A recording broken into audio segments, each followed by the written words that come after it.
Tennis fans are flocking to New York for the U.S. Open. While the singles matches aren't until next week, you can still see the tennis pros acing the practice rounds and mixed doubles games right now during Free Fan Week. I want to bring in Matthew Futterman, a senior tennis writer at The Athletic, who joins us live right now from New York City to talk more about this. So, Matthew, just for people who might not be aware, explain what Fan Week is and what will people be able to experience.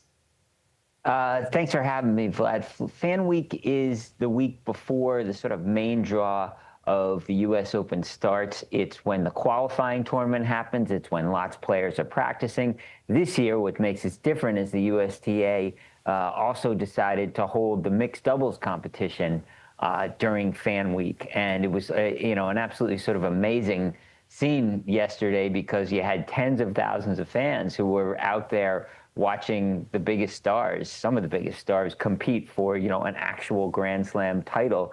And a lot of those fans who were watching were there for free, which is something that really doesn't happen in professional sports these days.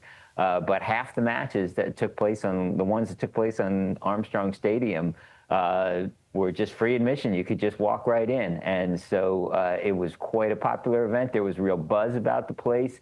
And usually it's kind of a sleepy week, and that was not the case yesterday and won't be the case tonight. Wow. All right. So what matches will people be able to see tonight? Well, tonight, if you want to see the mixed doubles matches, you're going to have to buy a ticket, and it's, I think, mostly sold out. But you have the mixed doubles semifinals and finals. Some big stars are in that lineup. Jack Draper is there. Jessica Pegula is there. Iga Swiatek, who's been just about the best female player in the world the last few years. She's playing. She just won Wimbledon. Casper Ruud is her partner. So that's going to be quite a feature. That's going to dominate things. But, throughout the grounds, throughout all day, weather permitting, there's the qualifying matches. There's a bunch of really, really good players. You're talking about players who might not be in the top 100, but they're competing to get into, for the last few spots, to get into the main draw, which starts Sunday. And at the same time, you'll also have big stars who are there practicing all day, signing autographs, greeting fans, doing all sorts of other events. So give us a quick little preview, Matthew. What kind of big stars are going to be competing at this year's U.S. Open? I know that Venus Williams is coming back, and that's a big deal because she's, I think, now one of the oldest since probably going back to the 80s, early 90s, woman to compete at the U.S. Open. Yeah, she's 45 years old. It's great to see her still going.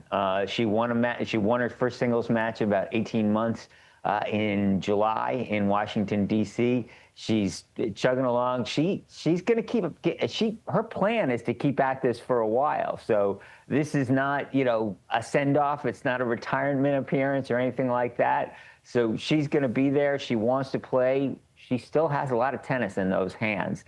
In addition to her, the biggest stars in the world are all going to be there. Djokovic, Alcaraz, Sinner.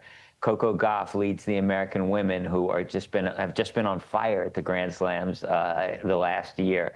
Every Grand Slam final has featured an American woman, and American women have won 2 of those during the last year. So there should be big crowds under the lights and all day long next week at the U.S. Open for those players. Is Naomi Osaka competing this year, Matthew?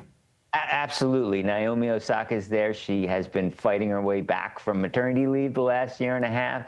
She's showing real progress of late. She made the final of the Canadian Open earlier this month. She is the sort of player that no one wants to see next to their name in the draw. She has won 4 Grand Slams. She's won the U.S. Open twice. She is what she describes herself as a hardcourt kid. She's not a kid anymore, but she still has the spirit of a kid out there sometimes. And she can, hit the daylights out of the ball, and she'll be there. She's one of the biggest stars in the world, not just in sports, but, just a massive celebrity. People are always turning out for her and the energy that she brings. Love it. Love it. Matthew Futterman, thank you very much, my friend. Really great breakdown. Appreciate it. Thanks for having me.